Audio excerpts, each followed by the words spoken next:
ভাইয়ের কপালে দিলাম ফোঁটা, জমের দুয়ারে পড়ল কাঁটা। যমুনা দেয় জমকে ফোঁটা, আমি দিই আমার ভাইকে ফোঁটা। হ্যাঁ, এই ব্লগটি ভাইফোঁটার। ভাইফোঁটাতে ভাইয়ের কপালে ফোঁটা দেওয়ার মাধ্যমে বোনেরা ভাইয়ের দীর্ঘায়ু কামনা করে থাকে। নখে নেইল পলিশ ছিল না বলে ছোটো বোন প্রথমেই আমাকে নেইল পলিশ দিয়ে দিচ্ছিল। এরপর পিসিমণির সহযোগিতায় আমাদের ভাইফোঁটার সকল আয়োজন সুসম্পন্ন হলো। মিষ্টি, তিলক, আরতি, ফুল, আরও কত কী। আমি ঝটপট রেডি হয়ে নিলাম। কানে একটা দুল পরেছি, দুলটা আমার ছোটো বোন দিয়েছে, আর একটু সাজ। এই যে আমার ভাইয়েরা বসে আছে ভাইফোঁটা নেওয়ার জন্য। দুইজন একই রকমের প্রায় শার্ট পরেছে, তাদেরকে এটা ভাইফোঁটায় গিফট করা হয়েছে। এই যে আমার বোন, আমরা চারজন একসাথে। আমার পিসি যে কিনা আমাদের সকল আয়োজনকে সুন্দর করে তোলে।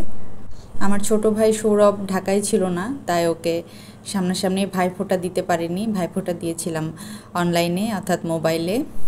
অন্যান্য সকল ভাই বোনকেও অনেক মিস করেছি এই দিনটাতে।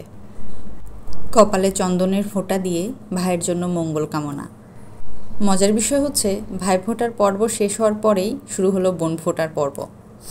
ঐশী বলল, দিদি তাড়াতাড়ি বসো, আমি বোন ফোঁটা দিব। তো যেই কথা সেই কাজ। এই যে আমার ভাই সৌরভ, ওকে অনলাইনে ফোঁটা দিচ্ছি।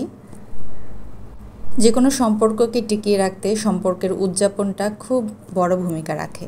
সে ফিরে যাব, তো তার আগেই পিসির বক্সে বক্সে খাবার দেওয়া শুরু হলো আমার জন্য, যেটা সে সব সময় করে থাকে। আজকের মেনু ছিল ঢ্যাঁড়স ভাজি, লাউ চচ্চড়ি আর বড়ার তরকারি।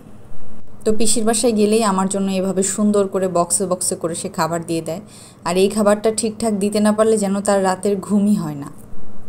এই হচ্ছে আমার পিসি, অনেক আদর করে আমাকে। তখন বেশ রাত হয়ে গিয়েছে, কিন্তু আমরা ভাই বোনরা সিদ্ধান্ত নিলাম যে আমরা এখন রাতে বাইরে খাবো। যেহেতু আমরা দুপুরের খাবারটা দেরি করে খেয়েছিলাম, তাই চাচ্ছিলাম রাতের খাবারটা যেন হালকা হয়। আসলে ভাই বোনরা একসাথে হলেই না কেমন একটা উৎসব উৎসব আমেজ আসে।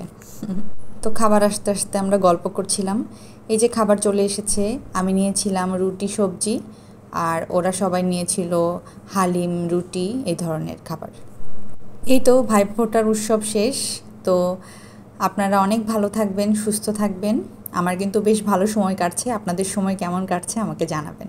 আজ এখানেই বিদায়, টাটা।